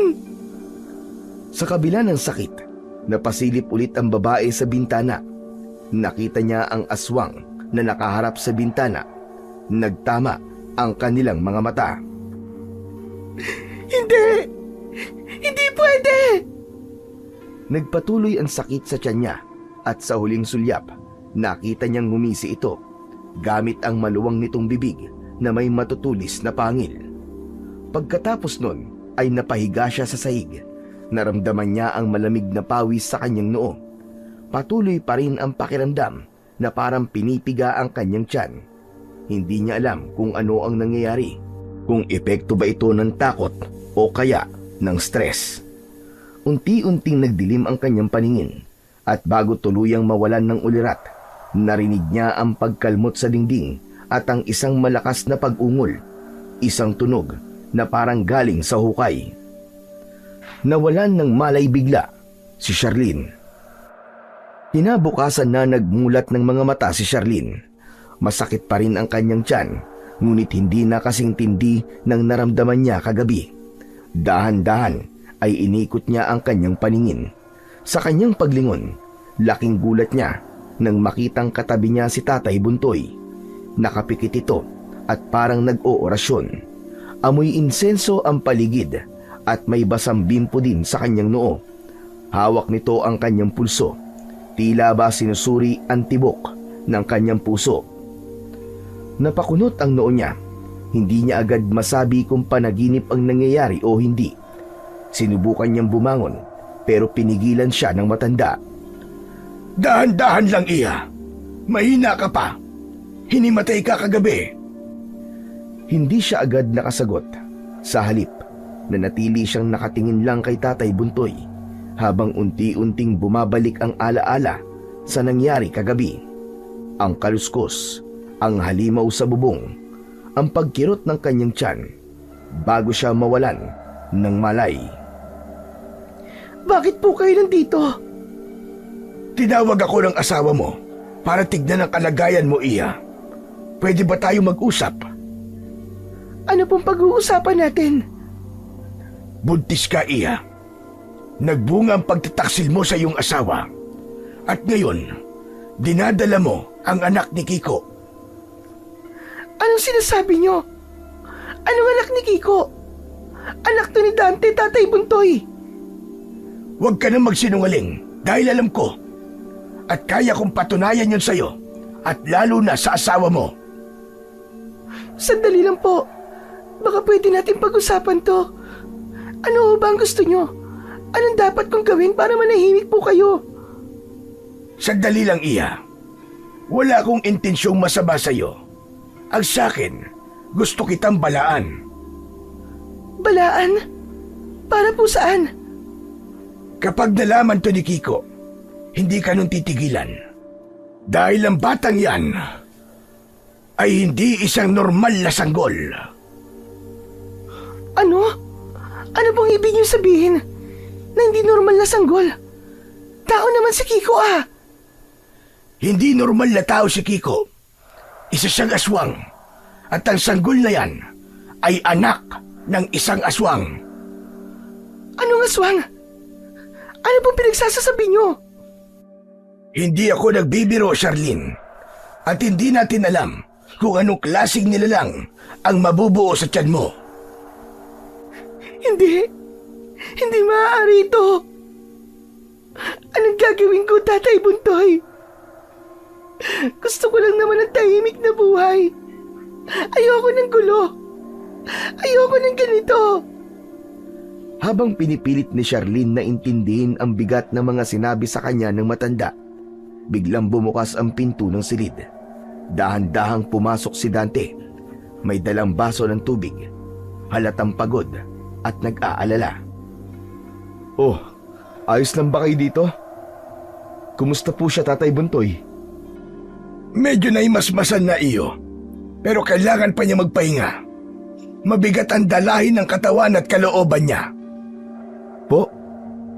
Bakit po? Ano po bang problema sa asawa ko? May sakit po ba siya? Wala. Okay na ako, Dante. Pasensya na ako, nag-alala ka. Pangga, ano ba kasi nangyayari sa'yo? Ba't ka nagkakaganyan? Pagising ko, nakita kita nakahiga ka sa saig, walang malay. Hindi ako mapalagay eh. Okay na ako, Dante. Huwag ka na mag-alala. Mabuti pa ay mauna na ako sa inyong dalawa. May mga gagawin pa ako eh. Mag-usap kayong dalawa. At kung may di man kayo pinagkakaunawaan, ayusin nyo na kagad. Wala naman po kaming pinag-aawayan eh. Bakit niyo po nasabi yan? Kayong dalawa na lamang ang mag-usap. Lumabas na ng kwarto si Tatay Buntoy. Ngunit pagkaraan lamang ng ilang sandali ay kagad na sinundan ni Dante ang matanda. Hindi na siya napigilan pa ni Charlene. Naabutan niya ito sa sala. Tatay Buntoy, sandali lang po. Pwede ko ba kayo makausap sandali? Ano yun, Dante? Alam niyo po ba ang bagay na to? Inilabas niya ang kanyang kwintas sa bulsa at ipinakita sa matanda ang mutya. Nanlaki ang mga mata ni Tatay Buntoy nang makilala ang bagay na yon. Imposible! Nasa iyo kalahati ng mutya ng kambal kuwago. Paano nangyari yon? Ipinamana po sa akin to ni Lolo at ibinili niya po sa akin na hanapin daw po ang kalahati nito. Kaya lang po nahihirapan po akong gawin yun eh. Tatay Buntoy, baka naman ho pwede niyo akong tulungan. Ha? Ano naman ang maitutulong ko sa iyo? Alam ko pong nasa inyo ang kalahati at dala niyo to ngayon. Nararamdaman ko po. Ipinaparamdam po sa akin ng mutya. Mainit na mainit siya at kanina pa po galaw ng galaw. Parang isang tao po na nasasabik makita ang kamag-anak ko kapatid niyang matagal nang hindi nakita. Tama ka, Dante. Nasa akin nga ang kalahati niyan. Mabuti naman po. Sa wakas, matatapos ng sumpa namin mag-asawa dahil sa pag-iingat ko ng bagay na to. Anong sumpa ang sinasabi mo? Sumpa po. Kaya po hindi kami magkaanak ng asawa ko dahil yun ang kapalit. Hanggat hindi ko po nahahanap ang kalahati nito at hindi sila napagbubuo, hindi rin po ako makakabuo ng anak. Nagkakamali ka, Dante. Ang mutya na nasa iyo ay walang sumpa. Dahil yan ang mutya na para sa mabuti. Malinis yan. Hindi tulad nitong iniingatan ko. Ito ang kalahati. Ito ang may sumpa. Dahil napunta ito sa mga masasamang nilalang. Sa mga aswang. Aswang po kayo? Siyempre hindi. Pero nakuha ko ito nung may mapatay akong isang pamilya ng mga aswang. Kung ganun, may ibang dahilan po kung bakit hindi po kami magkaanak-anak. Kailangan mo magpatingin sa doktor para malaman mo iyo kung bakit. Dahil sa tingin ko, Sila ang makakasagot sa'yo. Kung ganun, nasa akin po pala ang problema. Sandaling natahimik ang dalawa. Hindi malaman ni Dante kung ano ang iisipin. Sa loob ng maraming taon ay isinisi niya sa mutya kung bakit hindi sila magkaroon ng supling. Pero ngayong may pag-asa ng mabuo ang mutya, tila naman natuldukan na ang pangarap nilang mag-asawa. Hindi ko alam ang sagot, Iyo. Pero siguro subukan natin. Buuin natin ang mutya. Malay mo, hindi ba? Bagamat may pagdududa na si Dante na may pag-asa pa, ibinigay niya ang mutya kay Tatay Buntoy. Tahimik namang kinuha ng matanda ang kwintas na nasa kanya ring bulsa. Marahan niyang inilapit ang hawak niyang piraso sa mutyang inabot ni Dante. Pagdikit ng 2 piraso, biglang may isang nakakasilaw na puting liwanag. Tumama ito sa mukha ni Dante at saglit siyang nabulag. Napaatras siya sa tindi ng enerhiya. Dinig na dinig ang kanyang pagsinghap. May mainit na enerhiyang dumaloy sa kanya mula sa ulo pababa hanggang kanyang dibdib, hanggang sa kanyang talampakan. Naramdaman niya tila lumakas ang kanyang pakiramdam. Tatay Buntoy, ano po ito? Yan ang kapangyarihan ng Kambalquago. Lakas, bilis at talino. Sa'yo ko'y pinagkakaloob ang mutyang matagal ko nang iniingatan, Dante. Sana ingatan mo. Huwag mong ipapahawak kahit na kanino. Lalo na, huwag mong hahayaan na mapunta sa kamay ng isang masamang nilalang. Alam kong mabuti kang tao, kaya karapat dapat sa'yo ang mutya na yan. Humupa ang liwanag. Napatingin si Dante sa mutyang nasa kanyang palad. Kumpleto na ito. Buo na. Ninanamnam niya ang nararamdamang kakaibang kapangyarihang pumasok sa kanyang katawan. Pero ilang sandali pa, nalaman niyang tumalas din ang kanyang pakiramdam. Bigla siyang napatingin sa pintuan ng kanilang silid at nakita niya si Charlene na nakasilip. Pakiramdam niya ay kanina pa nanonood at nakatitig sa kanila ang kanyang asawa. Ngunit nang mapansin siya ng babae, agad na isinara nito ang pinto. Mabilis, parang ayaw magpahuli. Pwede na akong umuwi, Iyo. Basta, yung billing ko sa'yo ay wag na wag mong kalilimutan. Sige po, Tatay Buntoy. Salamat po sa ibinigay niyong mutya.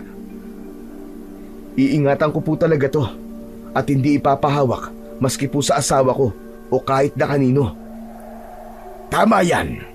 Ganyan nga ang gawin mo, Dante. Ihatid ko na po kayo sa labas. Nako, Iyo, wag na. Hindi pa naman ako uugod-ugod. Kaya ko pa. Hayaan niyo na po ako, Tatay Buntoy. Pasasalamat ko po ito sa inyo. Tara na po. Lumabas na si Tatay Buntoy at nakasunod sa kanya si Dante. Samantala si Charlene naman ay kabadong muling nahiga sa kanilang kama. Lumalabas ang malamig na pawis sa kanyang noo. Sa sandaling yon, nang makita niya ang liwanag, ay natakot siya para sa maaaring pagdaanan ng kanyang asawa dahil doon. Kaya naman, nagdesisyon siya na gagawin niya ang ipinapagawa sa kanya ni Kiko. Nanakawin niya ang mutya ng Kambalquago at ibibigay ito kay Kiko.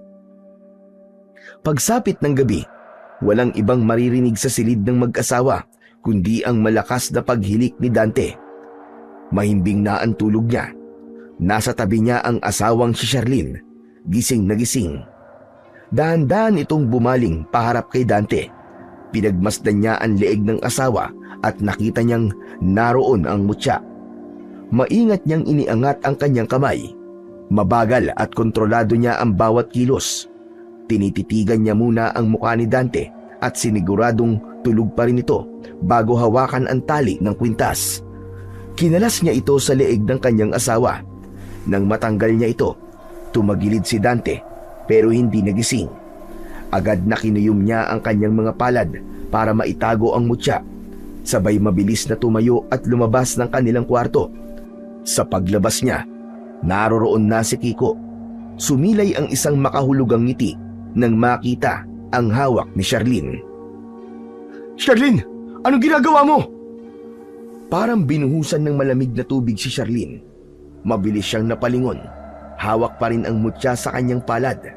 Si Kiko na kanina'y nakangiti, biglang natigilan. Ang kumpiyansa sa kanyang muka ay napalitan ng kaba. Si Dante ay nakatayo sa may pinto. Hawak na ang itak. Hindi siya makapaniwala sa kanyang nakita. Ang kanyang sariling asawa, hawak ang mutyang kanina lang, ay nakasukbit sa kanyang leeg. Bakit nasa iyo yan? Naglakad palapit si Dante. Ramdam naman ni Charlene ang labis na kaba at takot ng mga sandaling yon. Hindi siya makatingin kay Dante. Hindi siya makapagsalita. Nanatili siyang nakayuko. Hawak pa rin ang mutya sa kanyang mga kamay. Charlene, bakit? Bakit mo to nagawa? Pare, sandali lang. Huwag mong awayin ang asawa mo. Makinig ka muna sa paliwanag niya. Anong ipapaliwanag niya? Asawa ko siya, pero pinagnakawan niya ako. Hindi pa rin makapagsalita si Charlene. Tumulo na lang bigla ang luha sa kanyang mga mata. Hindi niya kayang salubungin ang tingin ni Dante. Kita sa mukha niya ang pagsisisi. Pero huli na. Ibalik mo sa akin yan, Charlene. Ibalik mo yan. Patawad! Patawad? Tinraidor mo ko, Charlene. Akin na sabi yan eh. Wag! Wag ka lalapit! Hindi ko na ito ibibigay sa'yo. Kasi ayoko nito. Ayoko maging antingero katulad ng lolo mo, Dante. Ibibigay ko na ito kay Kiko. Tapos tayong dalawa, umalis na tayo dito. Lumipat na tayo sa ibang lugar at doon tayo magsimula ng panibagong buhay. Malayo sa mga ganito. Please, nakikiusap ako sa iyo, Pangga. Bigla na lang walang babala. Inagaw ni Kiko ang mutya mula sa mga kamay ni Charlene. Napaatras si Dante at sa paglapit niya kay Kiko para kunin ito, isang nakakakilabot na pagbabago ang nangyari. Sa harap niya mismo, nakita niyang unti-unting nagbago ang anyo ng kanyang kaibigan. Kumulubot ang balat nito at naging balot ng kulay itim na balahibo. Lumaki ang mga mata, lumabas ang mahahabang kuko at ang bibig nito'y napuno ng matutulis na ngipin. At sa isang iglap lang, sumugod ang aswang kay Dante. Agad namang nasugatan si Dante. Wala siyang kalaban-laban, lalo pat wala sa kanya ang mutya. Ang nag-iisang bagay na panangga niya sana sa mga nilalang na katulad ng aswang na nasa kanyang harapan ngayon. Naramdaman niya ang kakaibang sakit nang tumama ang kuko ng aswang sa kanyang binti. Napasigaw siya, agad na bumagsak sa lupa, duguan. Tama na, Kiko! Tama na, please! Nakikiusap ako! Nagtaka si Dante. Wala siyang nakita o naramdamang takot kay Charlene. Sa kabila ng biglang pagbabagong anyo ni Kiko. Sa kabila ng may mabangis na aswang sa kanilang harapan. Sandali lang. Bakit parang alam mo? Tumawa si Kiko. Isang halakhak na tila galing sa kailaliman ng impyerno. Lumayo siya kay Dante, sabay harap kay Charlene. Lumapit ito sa babae. Niyakap siya mula sa likod. Dahan-dahang hinimas ni Kiko ang tiyan nito. Alam mo ba, nabuntis siya. Parang tumigil ang mundo ni Dante. Hindi siya makapaniwala sa kanyang narinig. Hindi niya tuloy malaman kung matutuwa ba siya sa pagkakataong yon o matatakot dahil anumang sandali ay maaaring saktan ni Kiko ang kanyang asawa at ang batang nasa sinapupunan nito. Kiko, wag. Pare, parang awa mo na. Sige na. Sa ina mo siya po, pahig na ako. Pero nakikiusap ako, pare.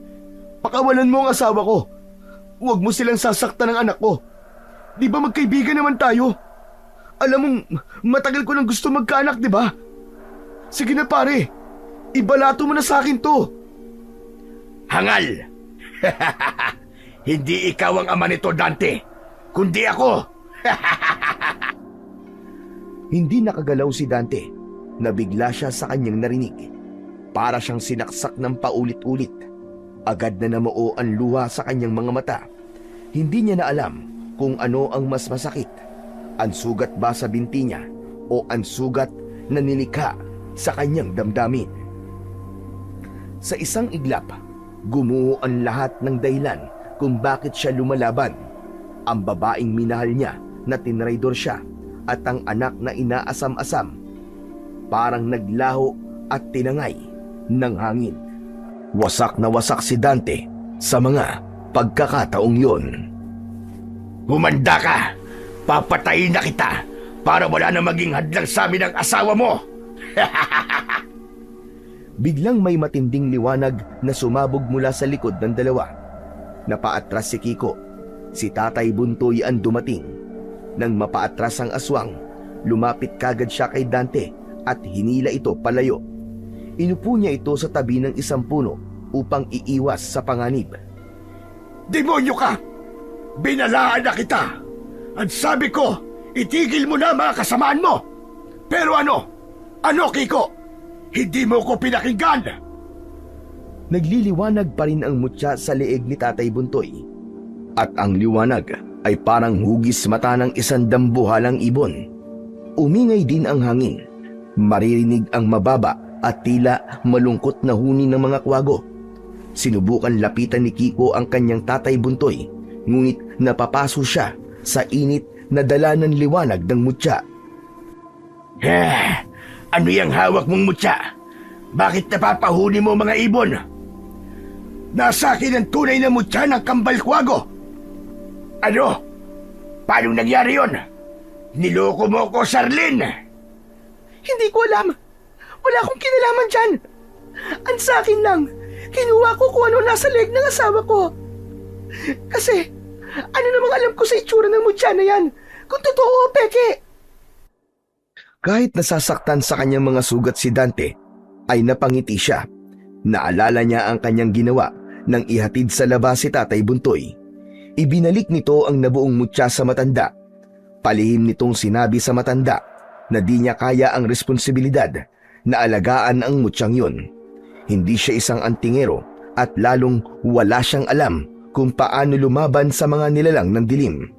Ipinagkatiwala niya ng walang pag-aalinlangan kay Tatay Buntoy dahil alam niyang mapagkakatiwalaan talaga ang matanda. At isa pa, kinutuban siya ng masama nang makita niya ang kanyang asawa na nakasilip sa may pintuan. At totoo nga ang kanyang kutob. Ipinagkakanulo na siya ni Charlene. Ang suot niyang kwintas na nakuha ng dalawa ay galing din kay Tatay Buntoy, pero isa lang yung mahinang klase ng mutya na kahawig ng Kambal Kwago. Pagbabayaran mo to! Papatayin din kita, babae ka! Tumigil ka na! Halimaw ka! Ikaw ang tumigil! Akala mo ba ay uurungan kitang matanda ka? Bastos ka! Wala kang galang! Sana pala ay pinatay na lang din kita nung nasa gubat ka nung ika-1 pa! Akin ang mutyang yan! Bitiwan mo yan! Nang masanay sa liwanag, tumalon sa ere ang aswang. Sabay bagsak sa harapan ni Tatay Buntoy. Kahit pa nasasaktan, ay tiniis niya ito para lamang sana hablutin ng kwintas. Ngunit nang makaiwas ang matanda, sinundan na niya ito kagad ng mabilis na kalmot at sinubukang kagatin.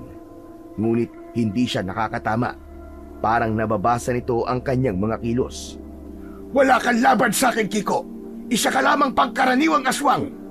Madami na ako napatay na mga aswang na mas malakas pa kaysa sayo. Pero anak, patawarin mo ko kung gagawin ko to sayo. Itinaas ni Tatay Buntoy ang kanyang kamay at mula sa mutya, lumabas ang isang dambuhalang kwago na may 2 ulo. Gawa ito sa purong puting liwanag. Lumipad ito sa ere at agad na sumugod kay Kiko.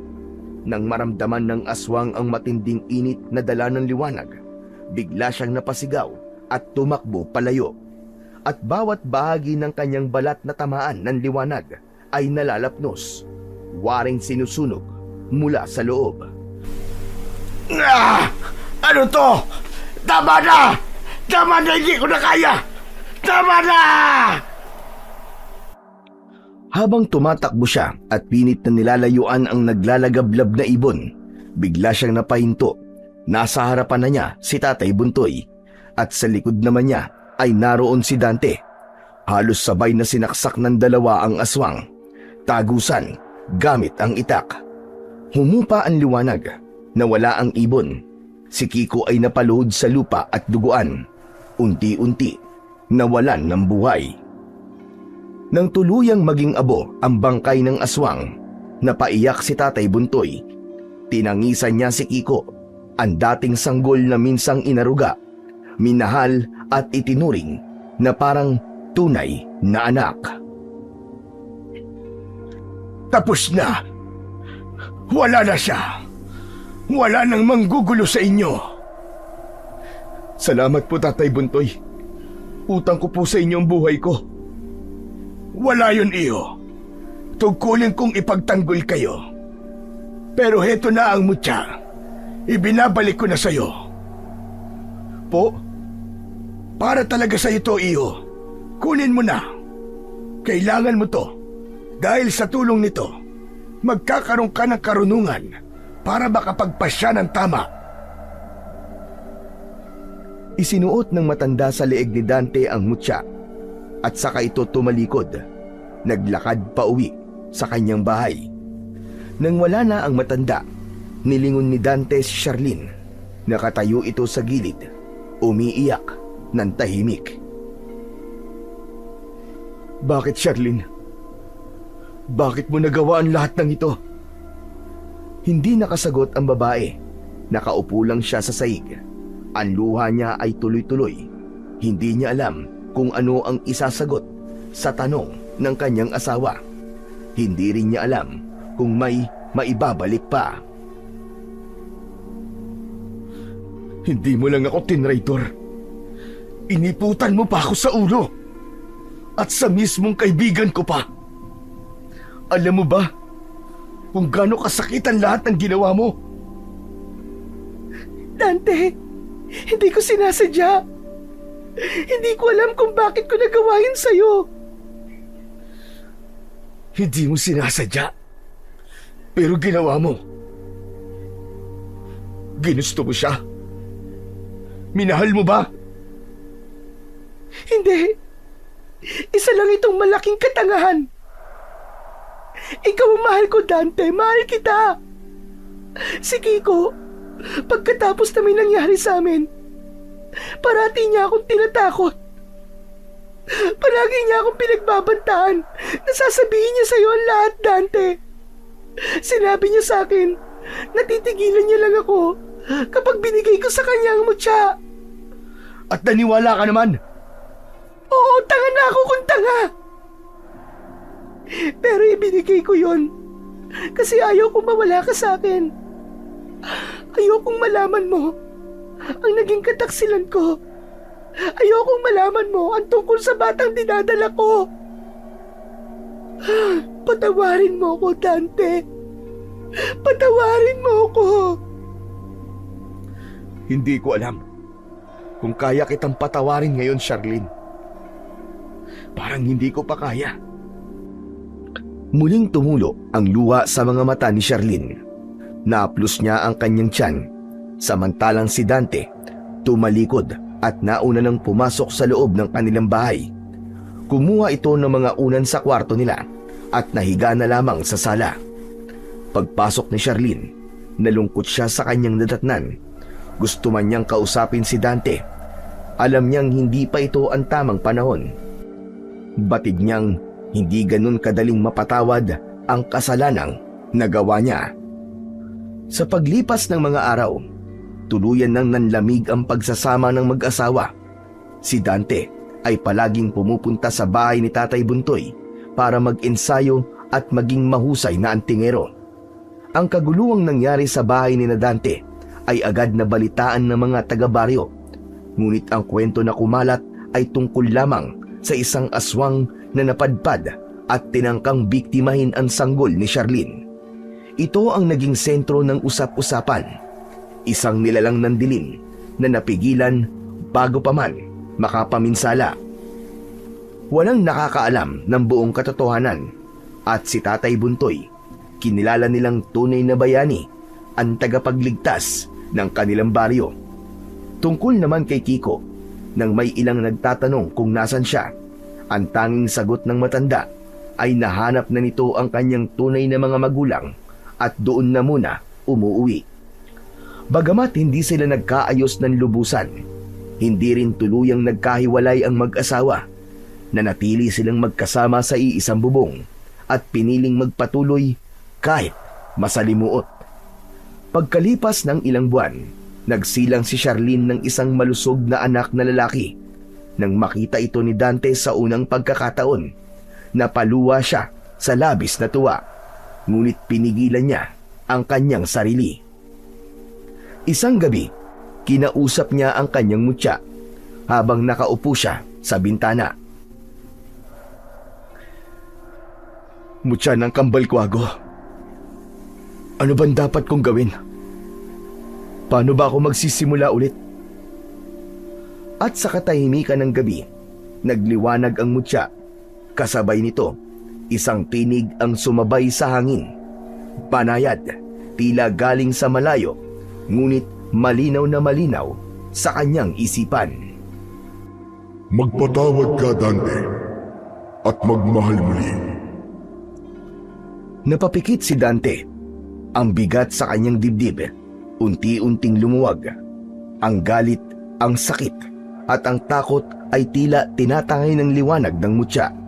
At sa unang pagkakataon, matapos ang lahat, dahan-dahang sumilay ang isang ngiti sa kanyang mga labi.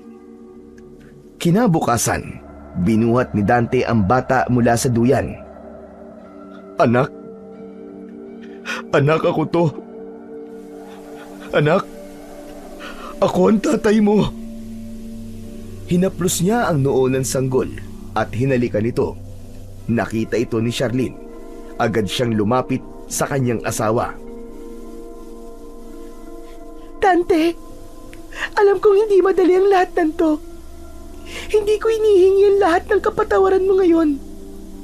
Pero sana bigyan mo kami ng pagkakataon. Ngumiti si Dante at tumango. Ang ipapangalan natin sa kanya ay Neo. Napatingin si Charlene, nagulat, ngunit napangiti na rin. Maganda ang pangalang naisip mo. Neo, na ang ibig sabihin, bagong buhay. At sa umagang yon, nagkasundo si Dante at ang kanyang asawa. Masaya silang dalawa dahil maski binayo ng pagsubok at luwa ang kanilang pagsasama, naroon sila, muling haharapin ang bagong simula. Hindi perpekto, ngunit totoo at punong-puno ng pagmamahalan. At sa pagkakataong yon, tinanggap na nga ni Dante ng tuluyan si Neo bilang kanyang anak at nangako silang palalakihin ang sanggol sa pagmamahal at tamang alaga, may respeto sa buhay at may takot sa Panginoong Diyos.